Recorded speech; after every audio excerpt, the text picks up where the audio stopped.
Bienvenidos a nuestra tercera clase virtual. En esta ocasión vamos a mirar un poco más acerca de nuestro servidor de base de datos.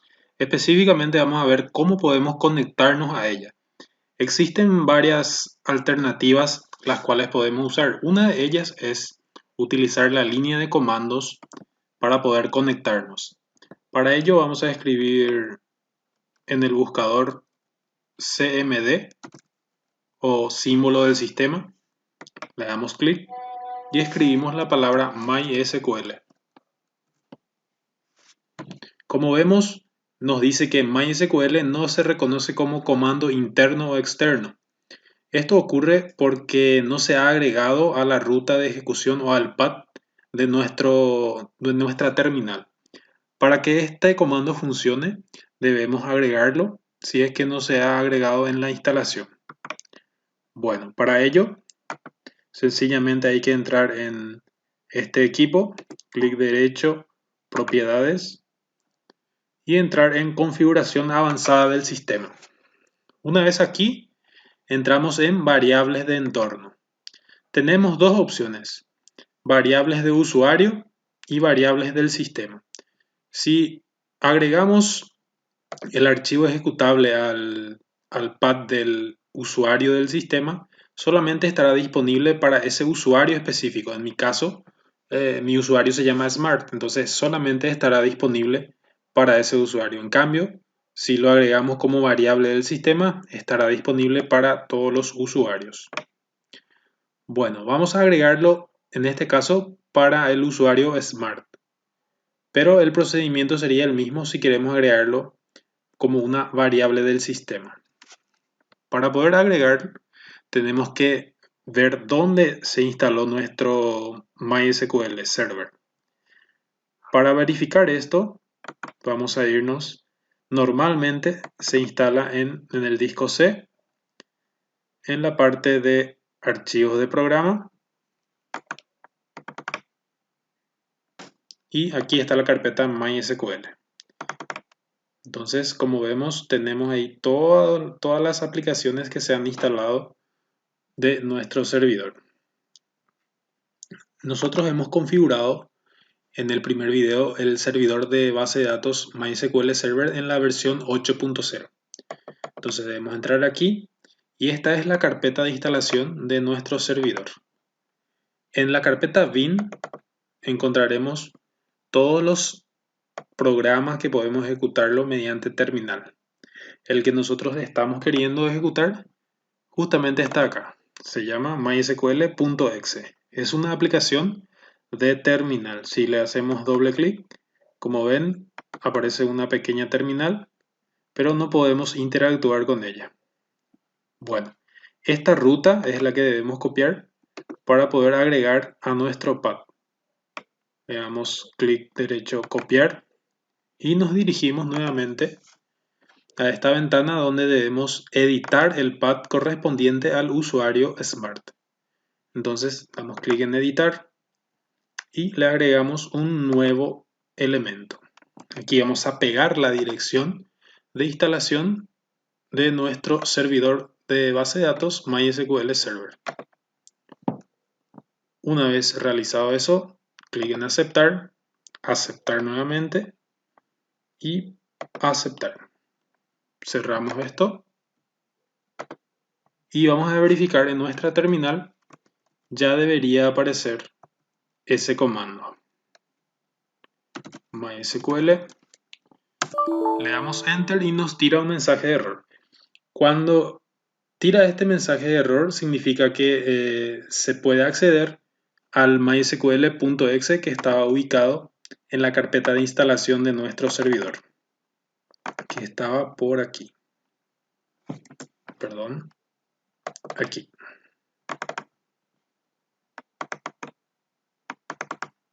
Podemos entonces acceder a este programita de terminal. Ok, para poder conectarnos al servidor mediante terminal, debemos escribir la palabra mysql-u, que sería el usuario.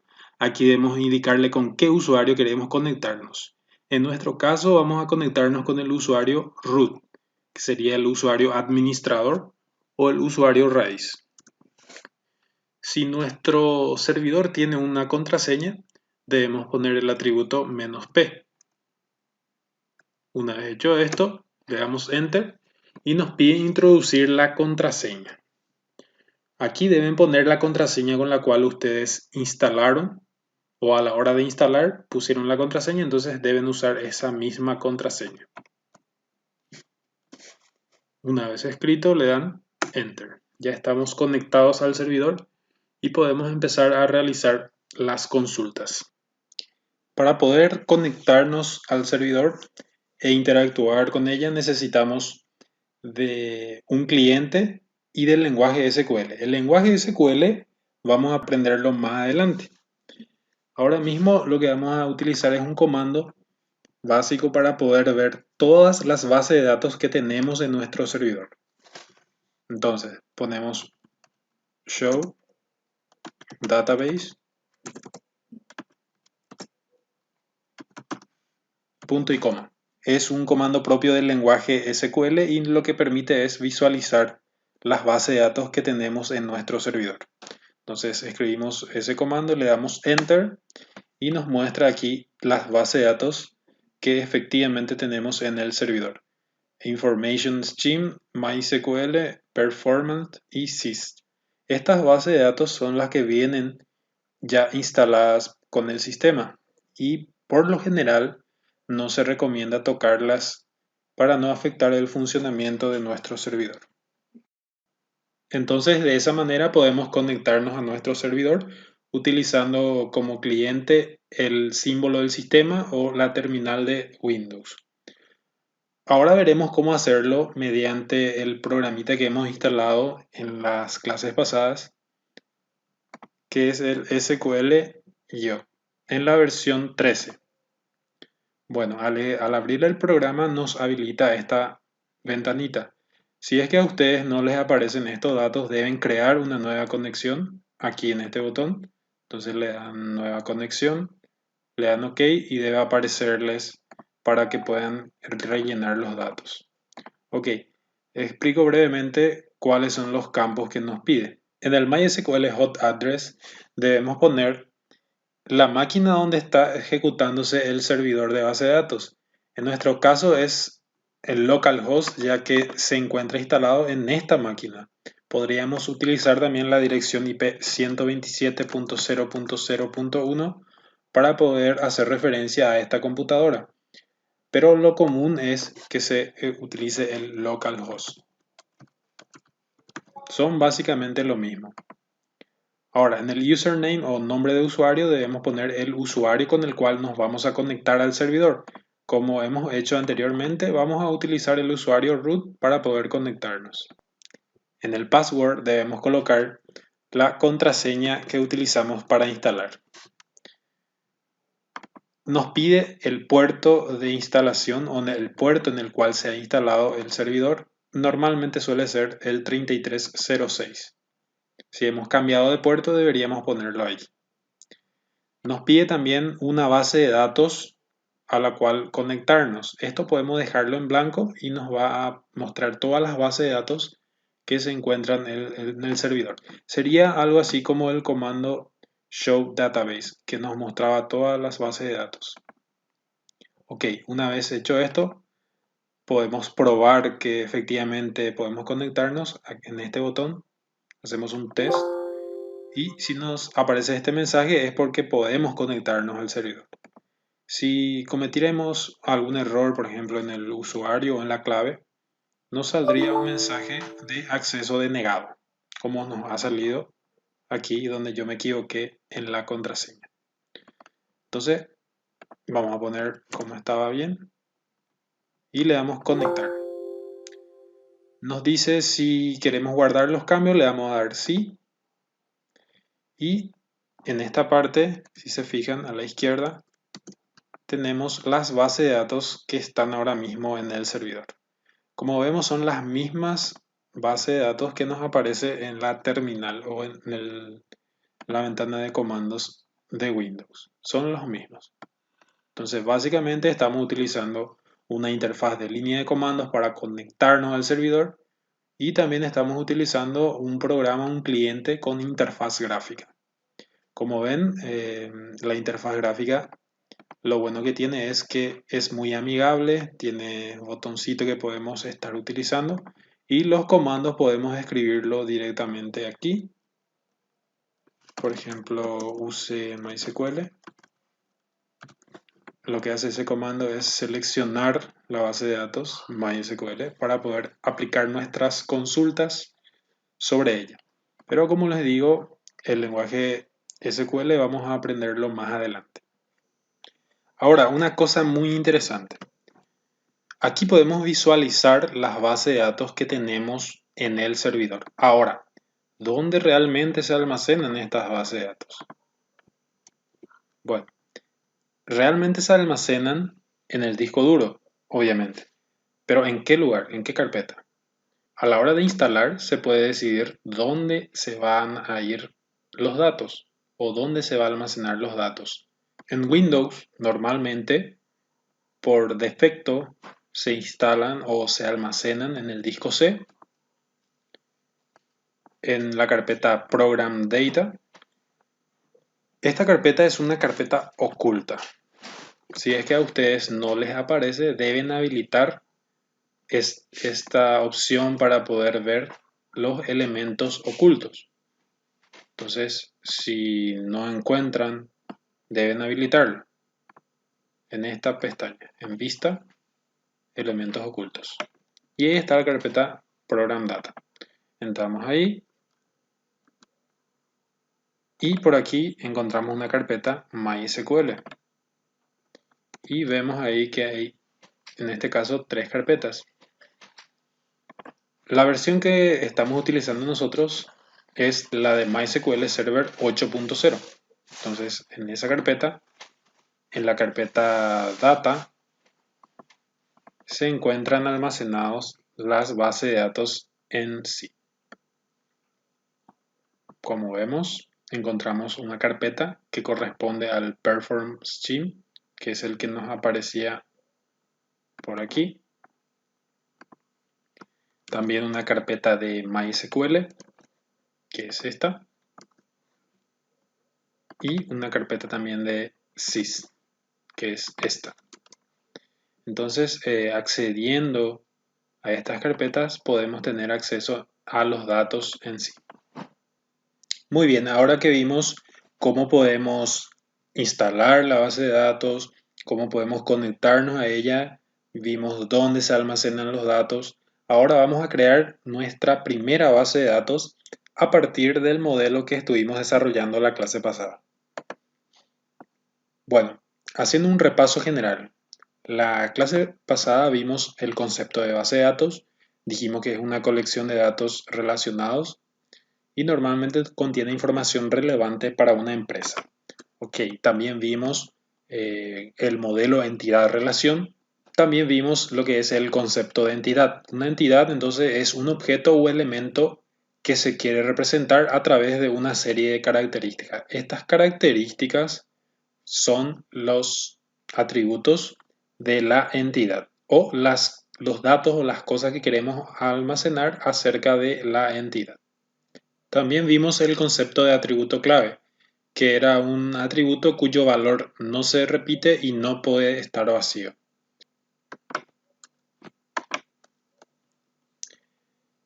También vimos las relaciones que pueden haber entre las entidades y los tipos de relaciones, las relaciones uno a uno, uno a muchos y muchos a muchos. También vimos el atributo de las entidades relacionadas o las claves foráneas o clave secundaria o foreign key como podemos llamarle, ¿verdad? Tiene varias formas, pero se refiere a lo mismo. Ok, y este es el modelo final que hemos desarrollado. Ahora, este modelo viene a ser como el pseudocódigo o el diagrama de flujo de lo que hacíamos en algorítmica. Ahora, ¿cómo pasamos esto a la vida real? ¿Cómo hacemos de esto una base de datos que efectivamente pueda almacenar información? Para eso vamos a hacer uso del programa que hemos instalado también, el MySQL Workbench 8.0. Vamos a abrir esa aplicación y esta es la aplicación. Ahora, para empezar a utilizarlo, primeramente tenemos que solucionar un pequeño error que está teniendo hace ya unas cuantas versiones que primeramente debemos solucionar para poder utilizarlo de la mejor forma. Ok, para poder solucionar este problema les voy a adjuntar el archivo que vamos a estar necesitando, que es este. Por ahí adentro está el link que pueden mirar, sería este. Este es el link que pueden consultar ustedes si quieren leer un poco más acerca de este error. Básicamente lo que ocurre es que hay iconos que son muy grandes y el programa, el MySQL Workbench, no puede renderizarlo. Es algo mínimo el problema, pero para fines educativos es bastante serio, ya que hace que el alumno a veces se confunda. Bueno, entonces aquí vemos las instrucciones que nos pide que cerremos Workbench. Tenemos que tener cerrado Workbench. Luego debemos copiar estos archivos a la carpeta de instalación y en la parte de imágenes. En la carpeta de imágenes, ahí debemos copiar estos archivos. Ok, entonces primeramente debemos descomprimir esos archivos. Entonces clic derecho, extraer aquí y ahí tenemos los archivos. Estos archivos debemos agarrar y copiar para luego ir a la carpeta de instalación. Disco local C, archivos de programa, MySQL, MySQL Workbench 8.0 y en la carpeta de imágenes debemos pegar los archivos. Le damos clic en continuar o hacer esto para todos los elementos y tenemos los archivos. En realidad los archivos que vamos a estar necesitando son solamente 3. ¿Okay? A ver, esto, sí, esto tampoco no lo necesitamos. Son 3 los archivos que necesitamos. adb.png, el patch.bat y slib.dll. Ok, esto podemos ejecutarlo como administrador, solo que no vemos el resultado, no vemos si hubo un error o si se hizo todo bien. Para asegurarlo, debemos copiar la dirección, irnos a la terminal, escribimos en el buscador cmd y lo ejecutamos como administrador. Eso es muy importante, ¿sí? Como administrador y nos ubicamos en la carpeta de instalación.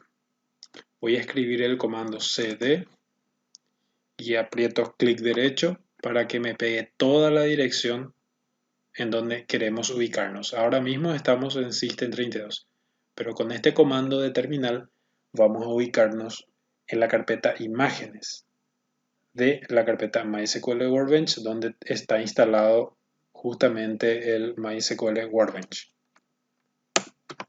Le damos clic y ya estamos dentro. Con el comando dir podemos ver todas las carpetas y archivos que se encuentran en ese directorio. Ok, vemos que este directorio es lo que hemos representado aquí en la terminal. Ahí está el archivo adb.exe, adbpng.exe, patch, zlib y las carpetas correspondientes. Ok, lo que nos interesa a nosotros es ejecutar este archivo, patch.bat. Entonces escribimos patch.bat y le damos enter. Y ahí empieza a correr la aplicación. Ahí podemos visualizar si todo el proceso de compresión se está haciendo correctamente. Como vimos, no hubo ningún problema, ningún error y podemos estar seguros que se realizó correctamente la solución al problema de iconos. Ok, una vez hecho esto podemos cerrar y empezar ya al fin a trabajar ya con Workbench. Abrimos de vuelta. Para crear un nuevo diagrama, entonces hacemos clic en File, New Model. Y aquí podemos empezar a diseñar nuestra base de datos agregando todos los elementos que necesitemos. Una vez tenemos ya diseñado nuestro modelo entidad-relación, es muy sencillo crear a partir de esto un diagrama. Bueno, tenemos la entidad coches. En un diagrama de base de datos, la entidad pasa a ser una tabla. Ese es el término que hay que manejar, ¿sí? Tabla. Tabla o entidad sería para nosotros lo mismo. Los atributos o campos o columnas sería lo mismo también. Entonces, las claves primarias serían como los atributos clave. Las claves secundarias serían los atributos foráneos. Entonces, esa terminología no debería confundirles. En base de datos, normalmente se utiliza el término tabla. Entonces, por eso nos aparece esta opción aquí que nos dice add table o add table. ¿Está bien? Eso no debería confundirles. Entonces, las tablas se refiere a las entidades. Bueno, aquí podemos cambiar el nombre de la base de datos haciendo doble clic. Nosotros vamos a llamarle manmsat. Así se va a llamar nuestra base de datos. Ok. Una vez hecho esto, podemos ir agregando las tablas por aquí o de una forma más fácil agregar las tablas directamente en el diagrama. Entonces hacemos clic en Add Diagram y nos aparece como un lugar para donde nosotros podemos diseñar nuestra base de datos. Ok, vamos a ver las opciones básicas que tenemos aquí. Primeramente vamos a ver cómo podemos crear una tabla. Para poder crear una tabla, hacemos clic en esta opción, clic izquierdo, tiene que quedar marcado, es muy importante, ahí está marcado, y hacemos clic en cualquier parte de esta área, ¿está bien? Hacemos clic y allí podemos editar nuestra tabla. Por defecto nos crea una tabla vacía y que tiene como nombre tabla 1. Si hacemos de vuelta clic, entonces nos crea otra tabla y así sucesivamente. Ahora, ¿cómo podemos editar o agregarle los atributos a esta tabla? Es muy sencillo, le damos doble clic y nos abre esta ventana. Aquí debemos poner el nombre de la tabla, por ejemplo, aquí me dice tabla 1. Puedo yo cambiarle y escribir tabla 1, ¿está bien? Para ver que haciendo eso cambia el nombre. Hacemos clic afuera y automáticamente se actualiza el diseño de la tabla. Bueno, ahora debemos agregarle las columnas o los atributos que va a tener esta tabla. Muy bien, hacemos doble clic aquí y automáticamente ya nos da un posible nombre que podemos utilizar. En nuestro caso vamos a ponerle código y debemos también especificar el tipo de datos que va a almacenar este campo. En este caso es un entero. Existen distintos tipos de datos que podemos visualizar aquí. Por ejemplo, tenemos el INT que almacena enteros, el varchar que almacena cadenas de string, decimal que almacena números con coma, pero en formato string. Tenemos de campos de tipo fecha, de tipo decimal, doble, float. Hay distintos tipos de datos que podemos estar manejando dentro de nuestra base de datos. Les voy a dejar por aquí un link si por ahí les interesa leer un poco más acerca de los tipos de datos que tenemos disponibles en MySQL. Bien, haciendo una rápida lectura van a encontrar que básicamente existen tipos de datos numéricos, tipos de datos de fecha y tipos de dato string. ¿Está bien? La diferencia que hay entre ellos, por ejemplo, entre un int y un small int, simplemente viene a ser el rango de valores que puede almacenar. Por ejemplo, un int puede almacenar desde este rango hasta este rango. Y un small int puede almacenar, por ejemplo, si son valores negativos y positivos, desde este rango hasta este rango. Y si los valores van a ser solo positivos, entonces desde aquí hasta aquí. Es muy importante manejar el rango de datos que puede almacenar un tipo de dato específico para evitar errores. Por ejemplo, yo no voy a poder almacenar 300, el valor 300 en un tipo de dato que sea tiny-int. Entonces, en esos casos es muy importante manejar el rango de valores que puede aceptar un tipo de dato específico. Muy bien, entonces regresando aquí, vamos a crear otra columna, haciendo doble clic aquí, voy a ponerle nombre. Como ven, los cambios se van reflejando automáticamente en nuestro diseño. El tipo de dato para el campo nombre va a ser de tipo varchar, es lo más común. Varchar se utiliza para almacenar strings o cadena de caracteres. Por aquí vemos un número 45, eso significa que va a poder almacenar una cadena, pero cuya longitud sea de 45, o sea que 45 caracteres es el rango de valores o la cantidad de valores que puede almacenar un nombre. Muy bien. Fíjense que aquí aparece como el dibujo de una llavecita de color amarillo. Este icono nos hace identificarle a la clave primaria, que sería el PK. Entonces, si desmarcamos esto, automáticamente también cambia el icono que nos muestra en nuestro diagrama. Entonces, visualmente es muy útil manejarlo por iconos. Entonces, la clave primaria va a ser código. Entonces, así yo le indico marcando esto. Y automáticamente cambia el icono también.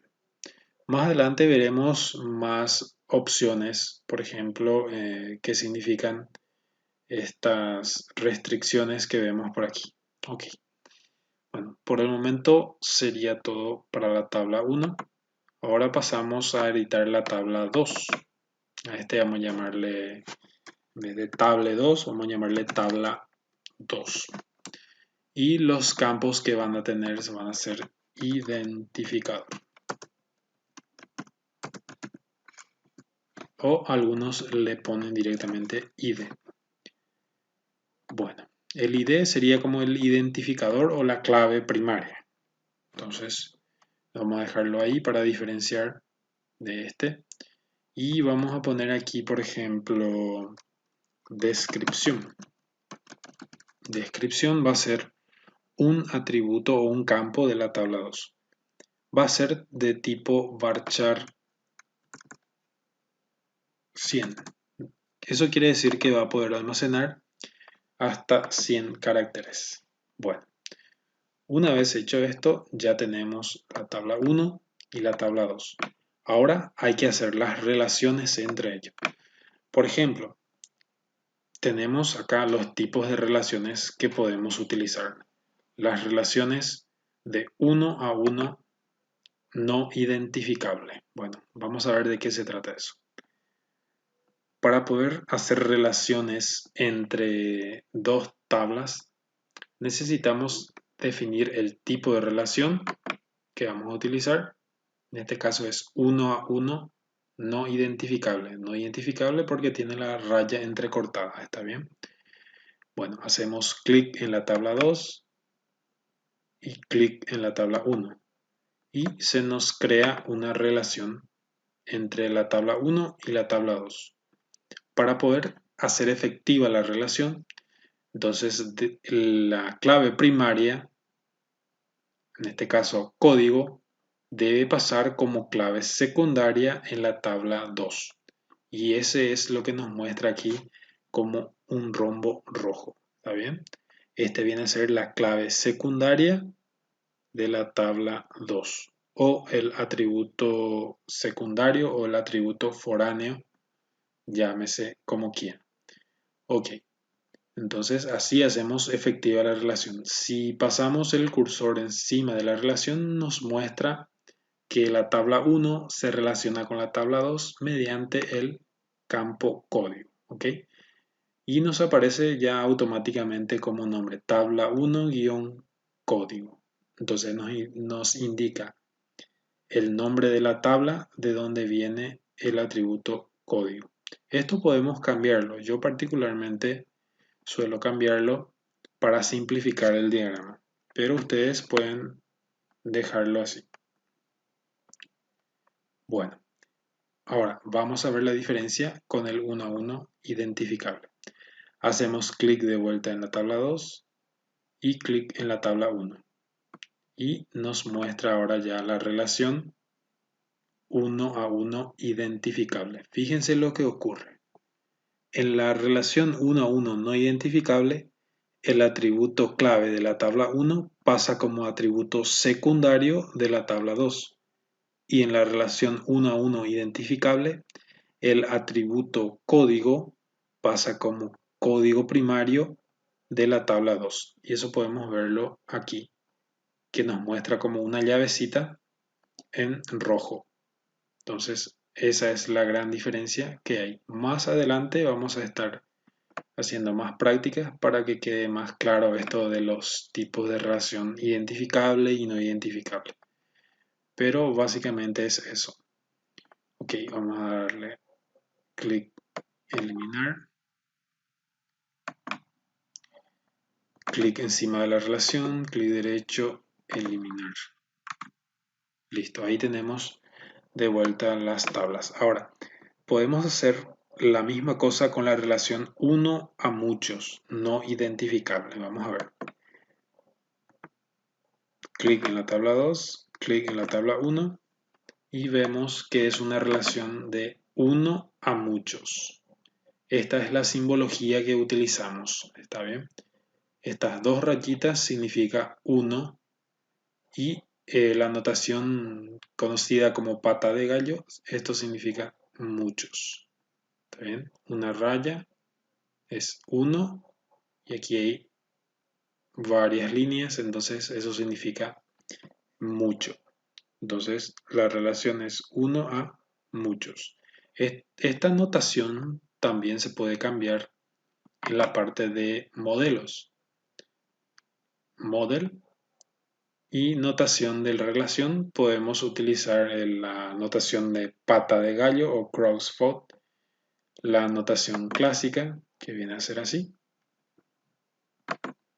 También se puede utilizar la notación de conexión de columnas, entonces aquí vemos, aquí hay un 1 que significa que esta es una relación de 1 a infinito o 1 a muchos. Es nada más formas de representar. Podemos representarlo también en formato UML, esta forma, y en este otro formato. ¿Está bien? Pero lo que normalmente se utiliza en la mayoría de los casos es la notación de pata de gallo. Entonces, dos rayitas significa 1 y una rayita con varias líneas significa mucho. ¿Está bien? Muy bien.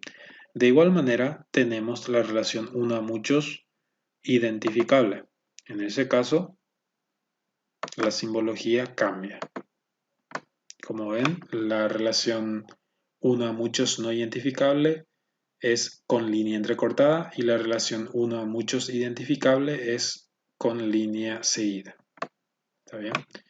Y también vemos que la clave primaria de la tabla 1 pasa también como clave primaria de la tabla 2 en la relación identificable.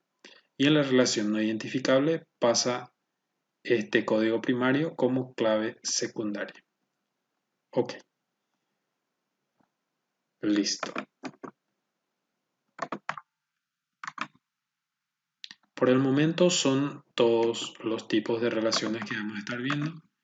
Más adelante veremos cómo trabaja la relación muchos a muchos. Ahora sí, ya estamos listos para poder pasar nuestro modelo entidad-relación al diagrama entidad-relación y sincronizar con nuestra base de datos este modelo. Ok, vamos a eliminar todo esto y empezamos a crear nuestra base de datos fijándonos en este modelo que acá tenemos. Vamos primeramente a empezar a crear las entidades o las tablas. Vamos a comenzar por la tabla clientes. Doble clic y editamos el nombre. Les recomiendo que el nombre de las tablas esté siempre en minúsculas y en plural, ¿sí? Porque en esta tabla se van a almacenar varios clientes, entonces necesitamos seguir una estructura que nos permita hacer uniforme nuestro diseño. Bueno, el primer campo que necesitamos es el campo CIF. Este campo CIF, como vemos, va a ser nuestra clave primaria. Entonces debe estar marcada esta opción. Por defecto, en la primera columna siempre está marcado como clave primaria. Entonces no tenemos que hacer nada más. Solamente escribir y definir un tipo de dato. La cédula de identidad fiscal puede ser de tipo INT o de tipo varchar. Recordemos que los tipos de datos INT solamente pueden almacenar números enteros. En cambio, los de varchar pueden almacenar símbolos, entre ellos los números y las letras. Entonces, dependiendo del caso, tenemos que elegir ya sea INT o varchar. En nuestro caso, vamos a dejarlo como INT. El otro campo es el campo nombre. El nombre va a ser de tipo varchar y va a tener la cantidad de caracteres 45. Luego necesitamos poner la dirección, que va a ser también de tipo varchar. El teléfono. Necesitamos dos teléfonos. Ok. Entonces teléfono 1 va a ser también de tipo varchar. Teléfono 2 también de tipo varchar. Ok, ya tenemos, voy a agrandar un poco esto, ya tenemos listo nuestra tabla clientes. Ahora vamos a diseñar la tabla servicios.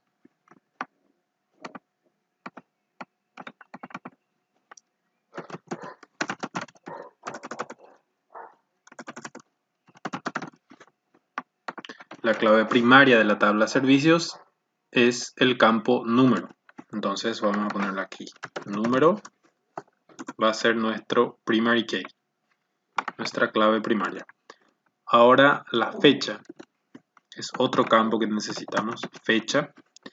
Este va a ser de tipo date o de tipo date, que significa fecha, ¿verdad? Entonces vamos a utilizar, en vez de varchar, vamos a seleccionar date. Podemos directamente escribir aquí date o podemos buscar en esta ventana desplegable el tipo de dato. Aquí está.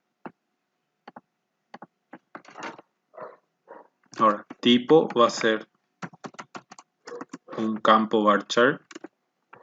Cantidad va a ser de tipo INT. Comentario va a ser de tipo varchar, pero va a permitir ingresar más caracteres. Por ejemplo, 150 caracteres. Ok. Bueno, estos campos, los campos foráneos DNI y CIF, recordemos que pertenecen, en el caso del CIF, a la tabla clientes y en el caso de DNI a la tabla trabajadores. Estos campos no los vamos a escribir en nuestro modelo, ya que al relacionar las tablas se nos van a crear automáticamente como vimos anteriormente. Entonces lo dejamos así. Ahora vamos a pasar a la tabla trabajadores. Bueno, esto puedo borrar ya que no necesito más campos. Le doy Enter. Ya está. Bueno, tengo la tabla servicios. Ahora voy por la tabla trabajadores. Le cambio el nombre. Trabajadores. Trabajadores, su clave primaria es DNI. Entonces voy a poner aquí DNI como clave primaria. Ya está. Nombre, apellido van a ser campos de tipo varchar. Nombre, apellido, sueldo. El sueldo vamos a definirlo como tipo INT. La fecha, ya sabemos qué fecha va a ser de tipo date. Y la matrícula pertenece a la entidad coche, así es que no lo vamos a poner, porque al relacionar se van a crear automáticamente. Bueno, eso es todo, borro esto. Y ahí tenemos nuestra siguiente tabla, que es la tabla trabajadores. Podemos ir ordenando de acuerdo a la conveniencia de cada uno. Ok, la tabla coche es el último que nos falta, entonces vamos a agregarla. Coches, listo. En la tabla coches, el código primario es la matrícula. La matrícula normalmente suele contener números y letras, entonces tiene que ser de tipo varchar 10, por ejemplo. Hay que tener cuidado, por ejemplo, hay que analizar cuántas letras o cuántos números va a tener la matrícula para poder definir el tamaño de este varchar. En este caso solamente va a admitir 10 caracteres. La marca, el modelo y el año necesitamos. Marca, modelo y año. Aquí hay algo muy importante. Normalmente no se recomienda utilizar ñes o caracteres que no sean propios del carácter inglés, porque pueden generar problemas a la hora de realizar consultas. Entonces, vamos a ponerlo así. En vez de año, vamos a ponerle año. ¿Está bien? Listo. El año va a ser de tipo INT. Listo. DNI corresponde a otra tabla, entonces no lo vamos a poner. Está entrecortado, significa que vino de por acá, entonces no lo vamos a poner. Listo, ya tenemos nuestras 4 tablas. Esto vamos a borrarlo y quedaría así. Ahora lo que tenemos que hacer es definir las relaciones que hay entre ellos. Entre la entidad o entre la tabla trabajadores y coches hay una relación de 1 a 1. Bien, veamos cómo podemos hacer la relación 1 a 1 en MySQL Workbench. Como dijimos, tenemos dos tipos de relaciones, la relación 1 a 1 no identificable y la relación 1 a 1 identificable. En este caso vamos a utilizar la relación 1 a 1 no identificable. Bueno, fíjense, selecciono, hago clic encima de este icono y primeramente voy a hacer clic encima de trabajadores. Trabajadores, clic, y después encima de coches. Y ahí me crea la relación. Fíjense, el código primario de coches pasó como código secundario en la tabla trabajadores y le puso este nombre, coches-matrícula. Fíjense en el orden. Primeramente yo hice clic en trabajadores y luego en coches. Y me pasó de aquí a aquí. Ahora voy a hacer lo contrario, voy a eliminar la relación para que vean. Clic. Primero voy a hacer clic en coches y después en trabajadores. Fíjense, ocurre lo contrario. Este DNI pasó aquí. Entonces eso hay que tener en cuenta a la hora de relacionar. Lo mismo sucede con la relación 1 a muchos, que vamos a ver ya enseguida. Bueno, ok, y aquí tenemos que analizar cuál es el mejor caso. Por ejemplo, yo voy a crear un trabajador y le voy a asignar ya un coche. Entonces la relación, en mi caso, que creo que es conveniente, es esta relación. 1 a 1 Primero hago clic en trabajadores y luego en coches.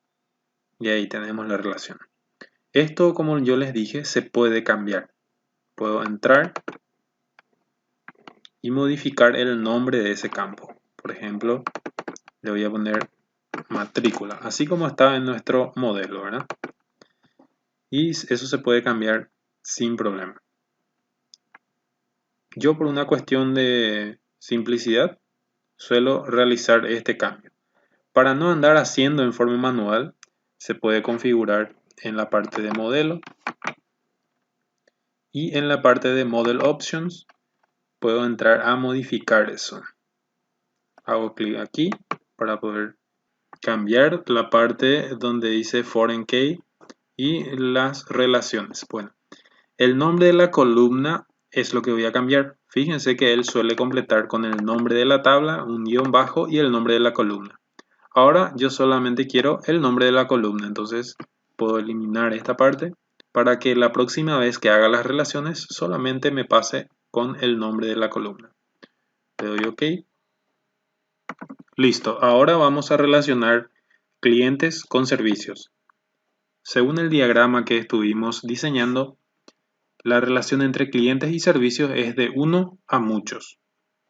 Entonces vamos a graficar eso aquí. 1 a muchos no identificable. Esta es la relación que vamos a utilizar. Entonces, muchos debe quedar aquí. La pata de gallo debe quedar aquí. Entonces vamos a hacer clic en servicios y luego hacemos clic en clientes. Y vemos cómo el CIF del clientes se fue como clave secundaria en la tabla servicios. Y queda igual a nuestro modelo. Fíjense. Clientes tiene CIF y pasa como clave secundaria en la tabla servicios. Perfecto, entonces esa es la forma correcta de hacer. Si nosotros hiciésemos lo contrario, si primero hiciésemos clic en clientes y luego en servicios, la relación va a ser de 1 a muchos con clientes y eso no va a estar bien. Entonces eso hay que tener en cuenta, ¿está bien? 1 a muchos con servicios, ¿no? Un cliente, muchos servicios. Entonces la relación muchos aquí, clic primero ahí, después en clientes. Eso hay que tener bien en cuenta. Listo, ahora entre trabajadores y servicios. Bueno, un trabajador puede realizar varios servicios. Entonces vamos a hacer uso de la relación 1 a muchos de vuelta. Clic en servicios, luego clic en trabajadores. El DNI de trabajadores pasa ahora como clave secundaria en la tabla servicios. Y listo, con eso ya estaría completo nuestro diagrama entidad-relación. Bueno, esto podemos guardarlo y vamos a irnos a nuestro programita, a nuestro SQL Log y vemos que no aparece ninguna base de datos que hemos creado, ¿verdad? El nombre de la base de datos es Manemsa. Esa base de datos no aparece en nuestro servidor. Eso es porque nosotros apenas estuvimos haciendo el diseño. Ahora este diseño tenemos que sincronizarlo con nuestro servidor para que pueda estar disponible. Ese sería el último paso a la hora de diseñar una base de datos, hacer la sincronización con el servidor. Para ello vamos a ir en esta opción, Database, Sincronizar modelo. Aquí debemos poner la contraseña si es que nos pide. 1, 2, 3, 4, 5 en mi caso. Y le dan siguiente. Luego siguiente nuevamente. Se establece la conexión con la base de datos. Siguiente. Luego debo marcar que voy a sincronizar la base de datos Manemsa. Siguiente. Siguiente. Siguiente. Y aquí me genera todo el código SQL necesario para poder crear las tablas. Por ejemplo, este código es el necesario para poder crear la tabla coches, para crear la tabla clientes y así sucesivamente, con todos los campos, los tipos de datos. las longitudes. ¿Está bien?